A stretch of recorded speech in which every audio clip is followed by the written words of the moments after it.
Assalamualaikum warahmatullahi wabarakatuh. Selamat datang pada lesson hari ini. Hari ini kita akan belajar macam mana untuk membuat customization pada CSS Bootstrap.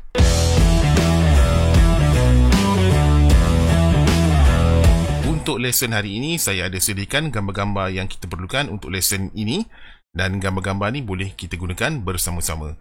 Sebelum kita teruskan lesson pada hari ini, ada baiknya kepada sesiapa yang belum tengok video yang lepas, sila tonton video itu terlebih dahulu untuk kita belajar macam mana cara untuk memasukkan elemen-elemen Bootstrap.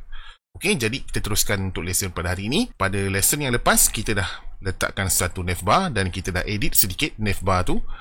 And kita ada satu carousel. Okey, so kita tengok kita punya reference. This is our reference. Kita ada satu navbar, kita ada satu carousel yang dalamnya ada gambar, dan kita ada satu header, and bawah header itu kita ada 3 kolom yang mengandungi gambar, title, paragraph dan juga satu button. Okey, saya baru perasan navbar saya ni belum lagi diedit, so kita akan buat editing navbar ni secara pantas. Untuk langkah yang lebih teliti, boleh tonton video yang lepas. So saya akan edit saya punya navbar ni. This one saya tak nak, form ni saya tak nak, delete. Disable ni pun saya tak nak, delete. Link ni duplicate,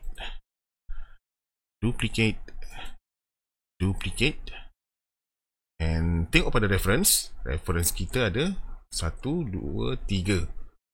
Okay, so 1, 2, 3 dah betul, and drop down. Alright, so saya akan buat editing. About us, pricing, testimonial. Double click.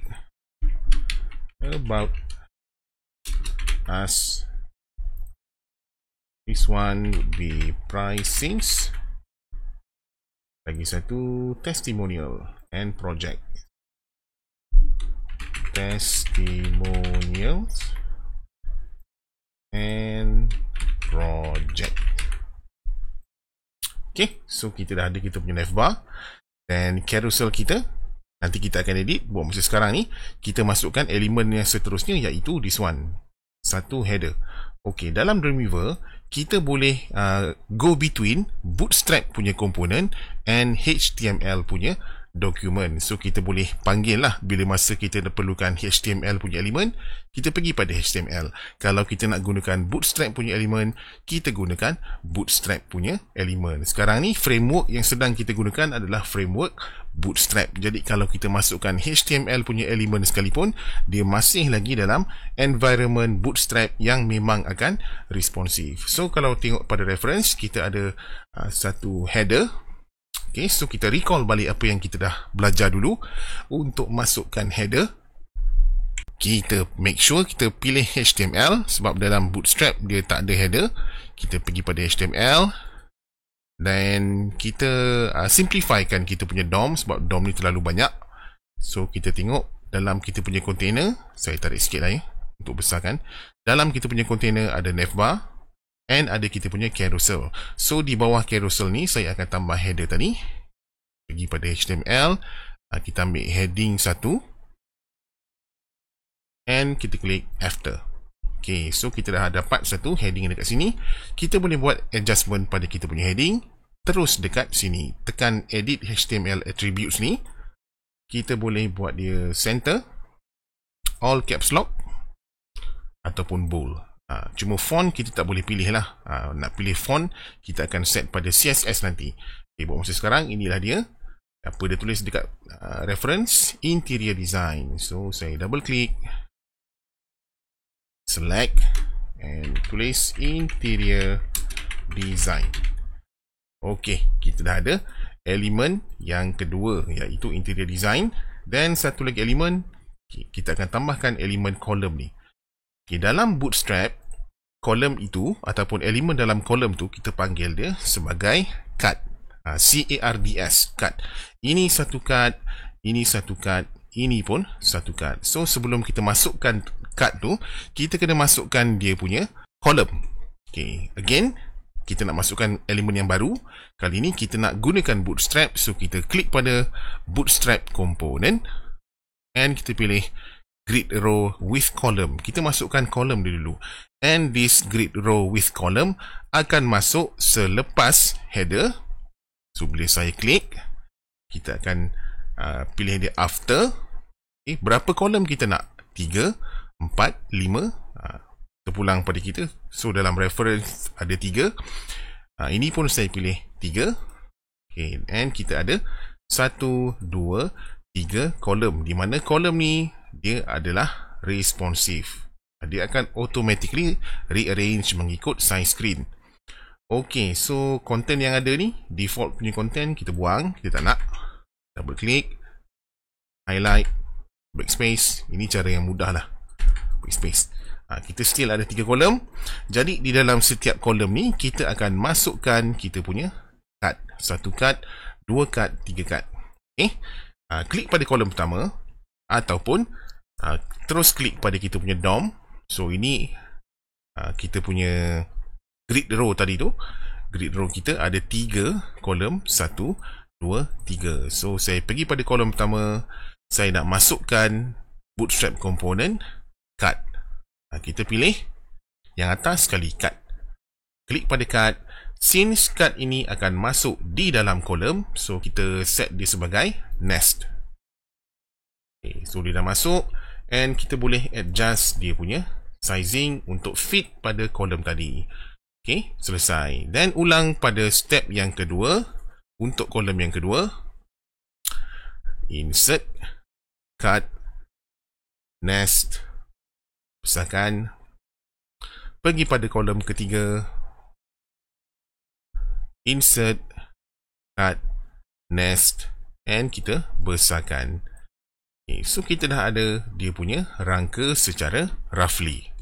Okay, kita semak balik kita punya DOM structure. Kita dah ada satu navbar, satu carousel, kita dah ada satu header, interior design, and kita ada satu grid row with column, yang di mana di dalam setiap row tu ada satu cut. Okay, jadi sekarang kita akan customkan dulu.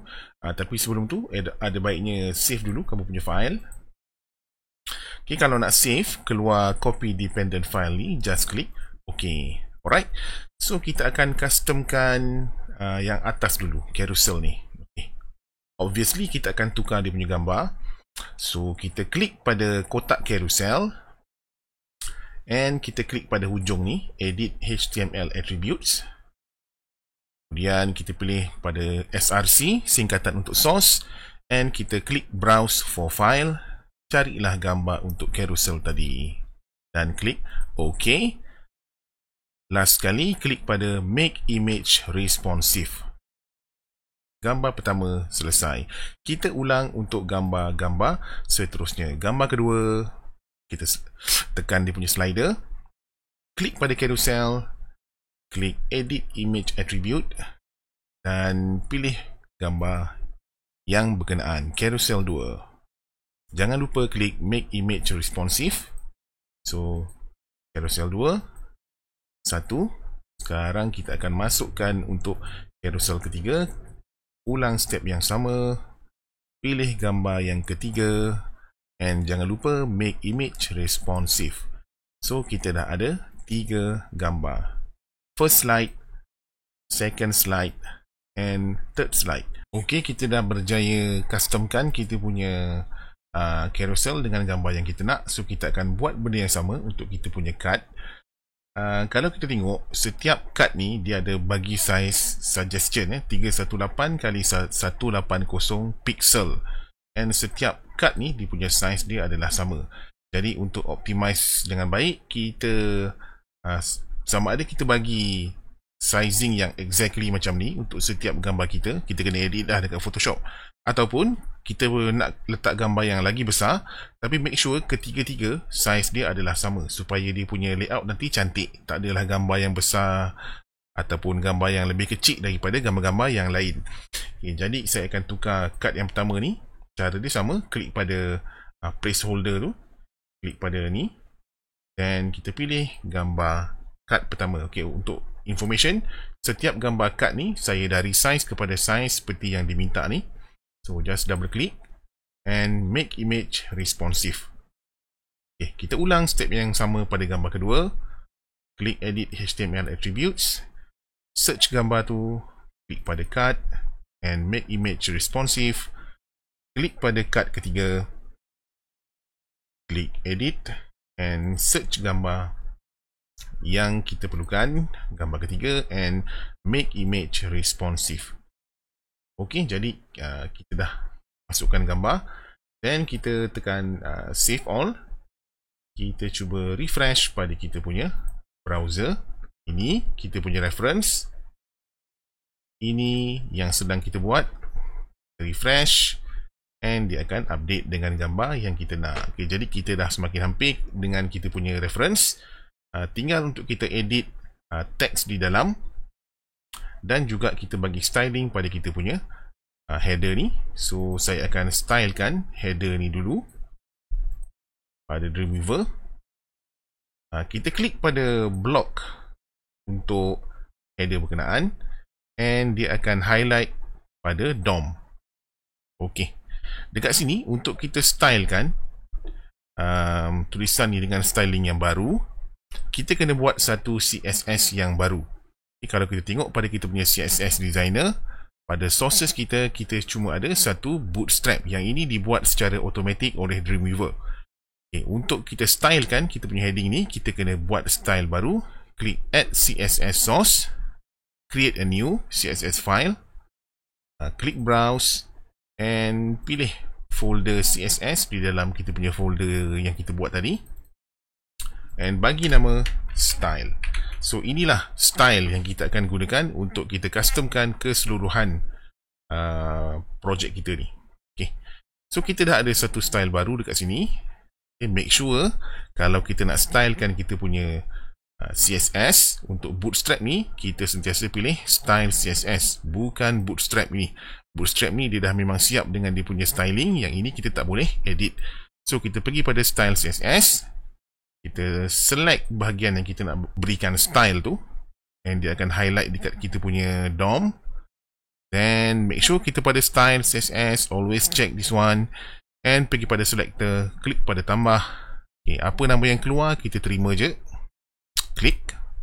Okay, then dekat sini barulah kita boleh bagi styling. Okay, contohnya font family, saya pilih Gill Sans, saya buat dia punya weight lighter, then saya buat dia punya warna, ubahlah dia punya styling. Yang ini kita dah belajar pada lesson yang lepas. Okay, so yang ini saya laju je untuk buat dia punya styling. Saya letak sikit spacing, play to spacing, saya buat sikit macam tu. And okay, kita dah semakin hampir dengan kita punya target ni. Then kalau rasa terlalu besar kan tulisan ni, kita boleh terus tukar dekat heading ni. Sekarang kita dalam H1, kita boleh tukar kepada H2. Dia akan kecil sikit. Then kita boleh adjust dia punya gap pada CSS yang tadi tu untuk item teks ni. Pergi pada layout, saya tambah sedikit margin dekat atas dia supaya dia ada gap dengan dekat atas. Okay, so kita dah ada dia punya styling. Okay, styling seterusnya yang akan saya buat adalah saya nak jarakkan ke semua cut-cut ni dengan perkataan ni. Saya nak bagi sedikit gap selepas tulisan interior design ni. So kita perlu pilih dia punya trik dekat sini adalah untuk memilih elemen yang betul pada DOM. Kalau DOM kita tu terlalu crowded, kita boleh kecilkan dia. Okay, so inilah dia row ni. Kita ada kolom, kita ada 3 kolom.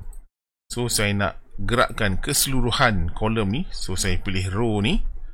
Dan cara yang sama, make sure kita berada pada style CSS. Kita tambah satu selector baru. Apa yang keluar dekat sini kita terima je. Then saya klik pada CSS itu, margin saya tolak dia ke bawah sikit. So yang ini pun saya tolak sikit ke bawah.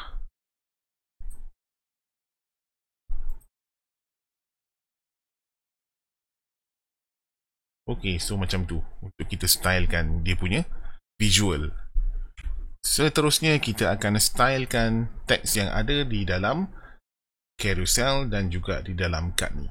Okay, trik dia masih sama. Kita kena make sure kita select benda yang betul. Kita klik pada tulisan tu, kita cuba tengok pada kita punya DOM apa yang di highlight. So this one, H5. Again, untuk kita stylekan, buat benda yang sama. Make sure dalam style CSS, klik pada add selector. Apa yang keluar dekat sini kita terima je. Carousel caption H5. Okay, then kita adjust dia punya font. Kita ubahlah styling seperti styling yang kita nak. Yang ni saya laju je sebab kita dah tengok pada lesson-lesson yang lepas. Yang nampak tu dia sedang berlaku. Saya dah buat semua caps lock. And maybe saya nak bagi sedikit spacing supaya ada lagi styling. And dia punya ni saya boldkan sikit, font weight bold. Dan saya nak letak sedikit shadow sebab dia agak tenggelam dengan background. So saya search dekat mana shadow. Shadow, this one. Shadow saya letak